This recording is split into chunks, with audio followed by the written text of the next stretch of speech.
আপোনাৰ আগৰ প্ৰজন্ম আৰু আপোনাৰ পিছৰ প্ৰজন্মৰ মাজত কেনেধৰণৰ আপুনি পাৰ্থক্য দেখে বৰ্তমান? আপোনাৰ ধৰি লওক এতিয়া সতি সন্তান আছে।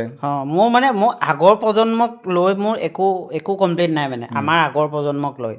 কিন্তু বৰ্তমান প্ৰজন্মক লৈ মানে মই বহুত চিন্তিত হৈ যাওঁ মানে, মই ভয় খাওঁ মানে বৰ্তমান প্ৰজন্মটোক লৈ। এতিয়া মানে এইটো শুনিবলৈ বেয়া লগা কথা, কিন্তু একদম মানে অপ্ৰিয় সত্য কথা।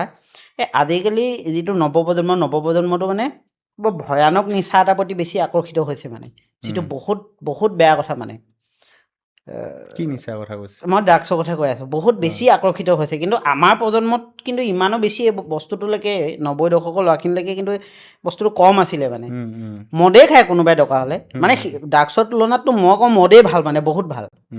মদটোতো বেয়াই, নিচা দ্ৰব্য একো বস্তুৱে ভাল নহয়, কিন্তু ড্ৰাগছৰ তুলনাত মদটো ভাল বুলি ক'ম মানে মই।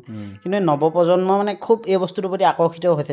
নিউজে চিউজে আমি সদায় পাই আহিছোঁ, একদম সৰু ল'ৰা, 16-17 বছৰীয়া ল'ৰা, 15 বছৰীয়া ল'ৰা ড্ৰাগছৰ কেছত নিতৌ আমি তেনেকুৱা কেছ পাই আছোঁ, আৰু এইটো খুব বেছি ভয় লগা কথা মানে।